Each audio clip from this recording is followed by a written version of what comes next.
Hello and welcome to the third bonus video in the 20 years of MCF celebration. I'm MCFPapa.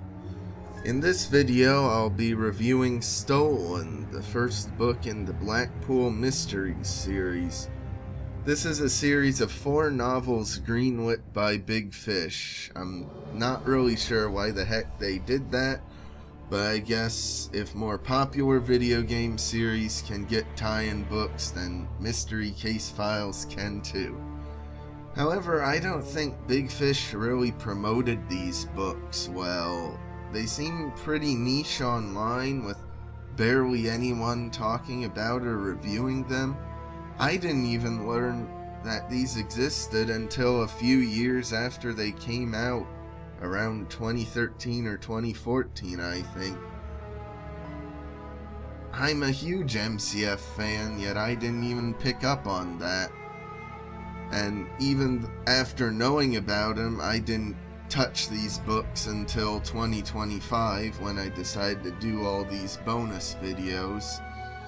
Like, I love the video games, but tie-in books really aren't captivating to me, same as how I've never read BioShock's tie-in novel or Arkham Knight's tie-in story either, even though I love both of those games. Like, I play video games to have fun. When am I gonna do something crazy like read for fun and enjoyment? That was my thought process anyway for several years. But before I get into the book itself, I want to give a bit of info about the series. The books were written by Mel Odom, an author who has written many novels set in various fictional universes, including Buffy the Vampire Slayer and NCIS. However, for this series he used the pen name Jordan Gray. I guess he thought it would sound more mysterious than Mel Odom. I'm not sure. These books were released in 2010 and 2011, so I'm guessing it was due to the success of Dire Grove in 2009 that led Big Fish to commission these. Maybe they also wanted to promote the upcoming Escape from Ravenhurst game by having the story set in Blackpool, England. All 4 of the books were published by Harlequin, and in case you didn't know, Harlequin is best known for publishing romance novels, including such classics as Marriage Bargain with the Comte, Compromised with Her Forbidden Viscount, and One Forbidden Kiss with the Laird. By the way, all 3 of those books were apparently written by different authors. I guess Harlequin readers just have a type. Anyway, buried under all those romance novels, you can still find the 4 Blackpool Mysteries books on Harlequin's website to this day. I discovered all this information before I had even read a sentence of the books themselves. But let's just say learning about the publisher didn't fill me with much confidence. First off, I heard that the book series stars Michael and Molly Graham, but since I never read the book, I always thought just from the names that they were brother and sister, but they're actually an adult married couple. It's funny because I made the same mistake with Mal and Amber Tan and Madame Fate, thinking they were siblings instead of husband and wife. So from the first paragraphs, there was already an element of the game series faithfully adapted in the books. Kind of, if you want to count it. But besides that, there's pretty much nothing but small references to Mystery Case Files in the story. In the first chapter, Molly mentions that her uncle Peter works for the MCF agency, and every so often they reference Emma Ravenhurst in the book, one time also mentioning Charles Dalamar. But that's pretty much it. It really feels like the author didn't know much about the games and just threw in a handful of references and called it a day. I think the books are set after the events of Return to Ravenhurst, but it's not clear. My only evidence is at one point it mentions the ruins of Ravenhurst Manor, implying that it's been burnt down. However, if that were the case, I would have expected to see some mention of the Master Detective's 2 visits to the manor. I don't really think that the events of Ravenhurst and Return to Ravenhurst were meant to be a secret. It's not like the MCF agency is very covert. Plus, for both of the games, we were asked to Ravenhurst by the Queen herself. So you would think that some news reporter would have learned about that and talked about how a royal appointment master detective was going to the place. I'm not sure. And this is just based on the first book as I'm writing the script. Perhaps there will be more significant connections to MCF in the later entries, but at the very least in Stolen, there wasn't much. And besides that, the book does several other things that feel weird in the context of the MCF series, things that don't really happen in the games at all. Real brands are often mentioned throughout the book, like the characters talk about Disney and frequently use their iPhones. However, this use of real brands did lead to a few funny moments. At one point, Michael puts on a shirt that has a sword-carrying elf from one of his video games on it, but even Harlequin didn't want to risk the ire of Nintendo's lawyers by mentioning a certain L-I-N-K in the book.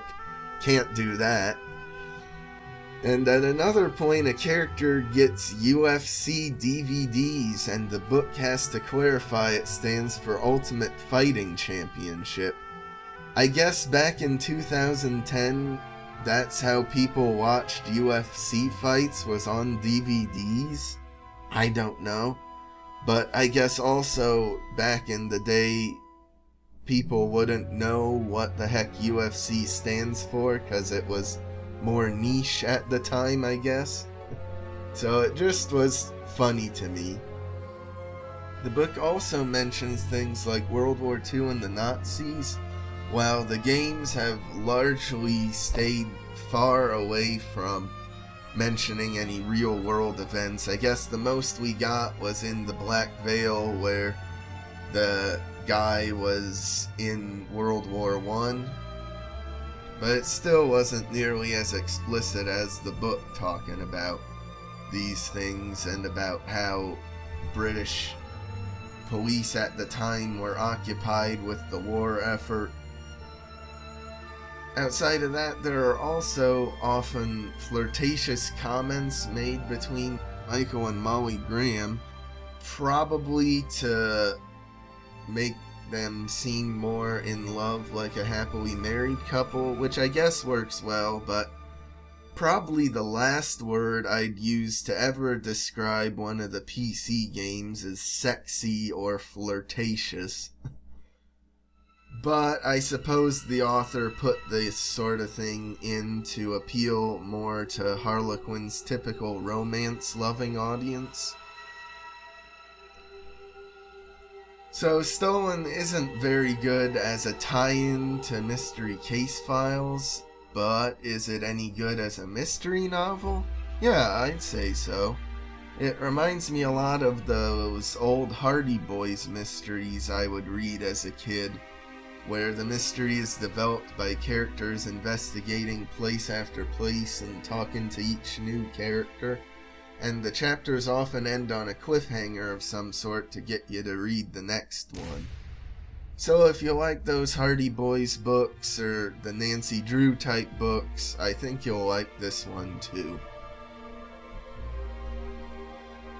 Michael and Molly Graham are a married couple who live in Blackpool. Molly's trying to work on a documentary, but then one of the subjects winds up dead. And so the whole book is about trying to solve the murder and investigate what happened on the brutal train robbery 70 years prior that left lots of gold and art taken and many people killed.